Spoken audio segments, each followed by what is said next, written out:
नमस्कार। जो लोग छोटे या मीडियम बिजनेस चलाते हैं, उनके सामने अक्सर एक चुनौती आती है और वो है फाइनेंशियल क्लैरिटी और कंट्रोल की कमी। अब मजे की बात यह है कि जिस टेक्नोलॉजी को हम समाधान मानते हैं ना, वो कभी-कभी दिक्कतों को और बढ़ा देती है। तो आज हम इसी गुत्थी को सुलझाएंगे, देखेंगे कि ऐसा क्यों होता है और इसे ठीक कैसे किया जा सकता है। तो चलिए एक सीधा सवाल पूछते हैं। क्या कभी ऐसा लगा है कि आपका अकाउंटिंग सॉफ्टवेयर प्रॉब्लम सॉल्व करने की जगह और ज्यादा प्रॉब्लम बना रहा है? हम्म? अगर जवाब हाँ है, तो यकीन मानिए इस नाव में आप अकेले नहीं हैं। ये बहुत बहुत ही कॉमन प्रॉब्लम है। देखिए, इस पूरी बातचीत का जो निचोड़ है ना, वो इस एक लाइन में है। बिना सोचे समझे ऑपरेशनल वर्कफ्लो बनाएं। ऑटोमेशन बस एक डिजिटल खिचड़ी है। मतलब बड़ा सीधा सा है। सिर्फ एक फैंसी नया टूल खरीद लेने से कुछ नहीं होगा, अगर उसको चलाने के लिए जो प्रोसेस है, जो नियम है, वही क्लियर ना हो। अब यहाँ देखिए, इन दो तरीकों में जमीन आसमान का फर्क है। एक तरफ है डिजिटाइज्ड केओस या कहें तो डिजिटल खिचड़ी।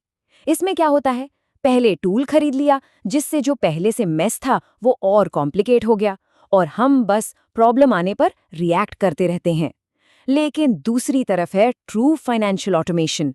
यहाँ पहले प्रोसेस की प्लानिंग होती है, एक साफ सुथरा सिस्टम बनाया जाता है और ये सब कुछ बिजनेस की ग्रोथ के लिए किया जाता है।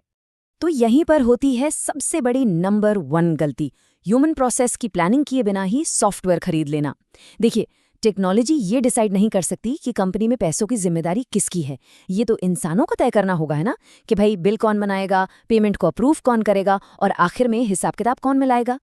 चलिए अब एक असल सिचुएशन को समझते हैं। इसे हम इनविजिबल लीक या अदृश्य रिसाव कह सकते हैं।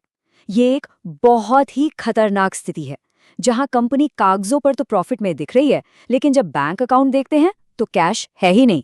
तो मिलिए एलेक्स से। एलेक्स एक बहुत कामयाब एंटरप्रेन्योर हैं। बिजनेस भी अच्छा चल रहा है, पर एक अजीब सी प्रॉब्लम है। कंपनी से कैश गायब होता जा रहा है और इसकी वजह है गलती नंबर 4, पर्सनल और बिजनेस के खर्चों को मिक्स कर देना। मतलब एलेक्स कंपनी के अकाउंट को अपना पर्सनल पर्स समझकर इस्तेमाल कर रहे हैं। और जब ऐसा होता है ना, जब पर्सनल और बिजनेस के खर्चे मिक्स हो जाते हैं, तो 3 बहुत बड़ी दिक्कतें खड़ी हो जाती हैं।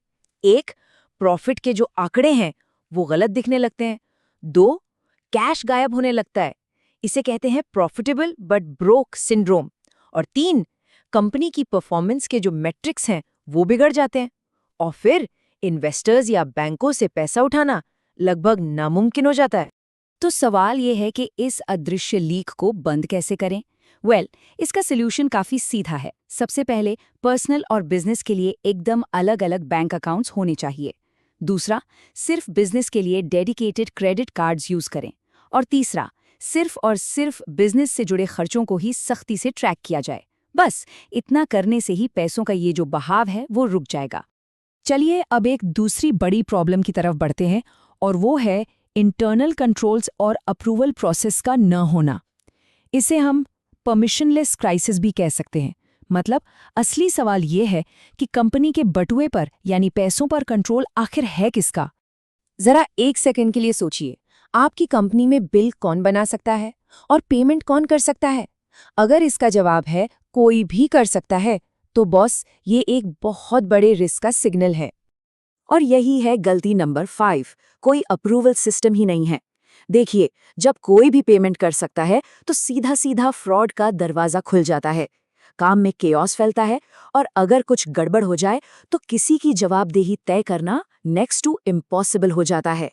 तो एक मजबूत अप्रूवल सिस्टम कैसे बनता है? इसके 3 पिलर्स हैं। पहला, रोल बेस्ड एक्सेस कंट्रोल्स। मतलब हर एम्प्लॉय को बस उतना ही एक्सेस मिले जितना उसके काम के लिए जरूरी है। दूसरा, एक अप्रूवल हायरार्की। मतलब छोटे मोटे पेमेंट्स जूनियर कर सकते हैं, लेकिन बड़े पेमेंट्स के लिए सीनियर का अप्रूवल लगेगा। और तीसरा, एक फुल ऑडिट ट्रेल। मतलब हर ट्रांजैक्शन का एक पक्का डिजिटल रिकॉर्ड हो जिसे कोई भी बदल ना सके। ठीक है, तो हमने प्रॉब्लम्स की तो काफी बात कर ली। अब आते हैं सॉल्यूशन पर। देखिए, बिजनेस के फाइनेंशियल हेल्थ के लिए एक पूरे फ्रेमवर्क की जरूरत होती है, और इस फ्रेमवर्क को हम 4 पिलर्स में बांट सकते हैं। और ये हैं वो 4 पिलर्स जो असली फाइनेंशियल कंट्रोल की नींव रखते हैं। ये हैं स्ट्रक्चर, कंट्रोल, विजिबिलिटी और गाइडेंस। सबसे पहले बात करते हैं स्ट्रक्चर की। इसे आप अपने बिजनेस के घर की नींव समझ लीजिए। इसका मतलब है कि आपके सारे फाइनेंशियल डेटा के लिए एक साफ सुथरा और लॉजिकल ढांचा हो। मतलब हर खर्चा सही हेड में जाए, हर इनकम सही तरीके से रिकॉर्ड हो, ताकि जब भी आप रिपोर्ट्स देखें तो आपको एकदम सही पिक्चर मिले। दूसरा पिलर है कंट्रोल। ये आपके खजाने के लिए एक गेटकीपर या गार्ड की तरह है। इसका काम है आपके फंड्स और रिकॉर्ड्स को सेफ रखने के लिए नियम और प्रोसेस बनाना। इसमें वो सारे अप्रूवल सिस्टम्स आ जाते हैं जिनकी हमने अभी बात की, ताकि कोई भी गलत या बिना परमिशन के पेमेंट न हो। फिर आता है तीसरा पिलर, विजिबिलिटी।